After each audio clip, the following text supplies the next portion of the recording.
Сәлеметсіз бе, Айгүл Әсетқызы. Облыстық балалар және жасөспірімдер кітапханасына қош келдіңіз.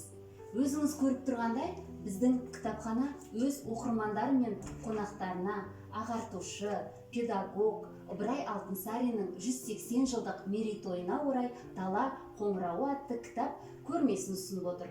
Бұл көрмеде кітапхана қорындағы кітаптар мен мақалалардан тұрады.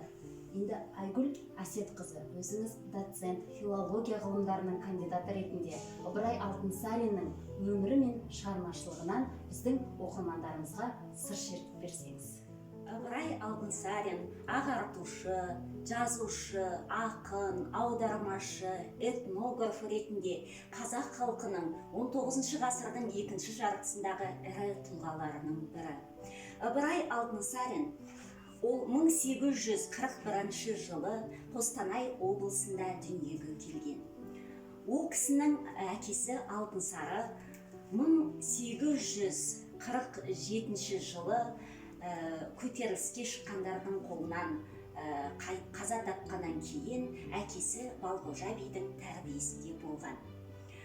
Ыбырай Алтынсариннің анасы Әймен де жырларды жатқа білетін, ауыз әдебиетін жақсы меңгерген адам ретінде өзінің баласын ауыз әдебиетіне, жалпы қазақ халқының әдебиетімен сусындатып тәрбиелеген болатын.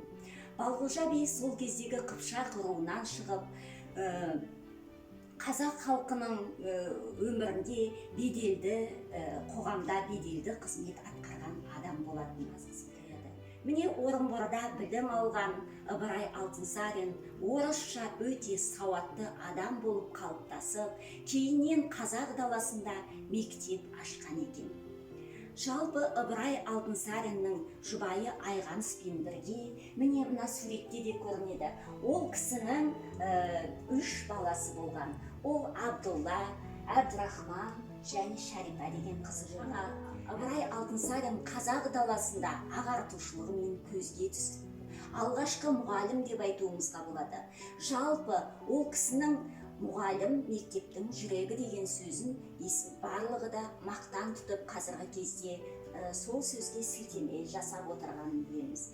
Енді шынында да Ыбырай Алтынсариннің шығармаларының барлығы ол оқу білімге шақыру, балаларға бүкіл ғұмырын арнады десек артық айтқандық емес.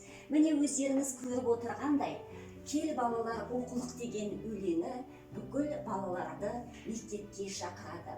Бір Аллаға сыйынып, кел балалар оқулық, оқығанды көңілге ықыласпен тоқылық дейді. Қарасаңыздар, оқу білімге шақырған екен.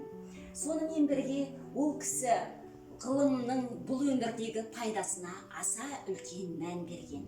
Тыңдаңыздаршы, өнер білім бар жұртта, тастан сарай салғызды, айшылық алыс жерлерден көзіңді ашып жұмғанша жылдам хабар алғызды дейді. Міне осының барлығы да бүгінгі күндегі ғылым мен техниканың дамыған заманын өзіңіздің көз алдарыңызға елестетіп тұрғандай.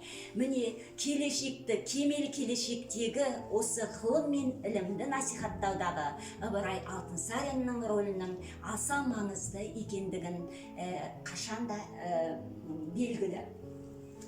Ыбырай Алтынсаринның келесі бір өте үлкен үлес қосқан саласы ол енді ағартушылық дейміз. Оның кісінің көптеген өлеңдері бар, сонымен бірге әңгімелері бар. Бұл әңгімелердің барлығы да қазақ баласын тәрбиелеуге арналған еңбектер. Сонымен бірге алғашқы әдістемелік еңбегін жарыққа шығарды. Әдістеме саласындағы қазақтың тұңғыш әдіскер мұғалімі ретінде де танылды. Бұл әдістеме саласынан жазған еңбектері жалпы Қазақстан, Ресей тарихындағы алғашқы оқулықтардың бірі болды деп айтуымызға болады. Сонымен бірге ол кісі сот болып қызмет етті. Міне сот болып қызмет еткен кезде алғашқы іс қағаздарының ресми стильдің, публицистикалық стильдің көш басында тұрды деп айтқанымыз артық болмайды. Сонымен бірге қазақ терминологиясының да алғашқы көш басында тұрғандығын жоққа шығара алмаймыз.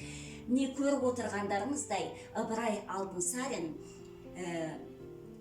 қазақтың кемеңгер тұлғасы ретінде бүкіл қазақ халқының тарихында өшпес ізін қалдырған адам. Жақсының аты өлмейді, ғалымның хаты өлмейді демекші Ыбырай Алтынсарин жақсы ғалым ретінде, ұстаз ретінде, ағартушы ретінде, этнограф ретінде қазақ халқының өмірінде мәңгілік жасай береді. Құрметті оқырмандар, қонақтар, педагог, ағартушы Ыбырай Алтынсариннің өмірі мен шығармашылығы жайлы толық мағлұмат алғыларыңыз келсе, облыстық балалар және жасөспірімдер кітапханасына келіп, ұлы жазушының 180 жылдық мерейтойына арналған «Дала қоңырауы» кітап көрмесімен таныса аласыздар.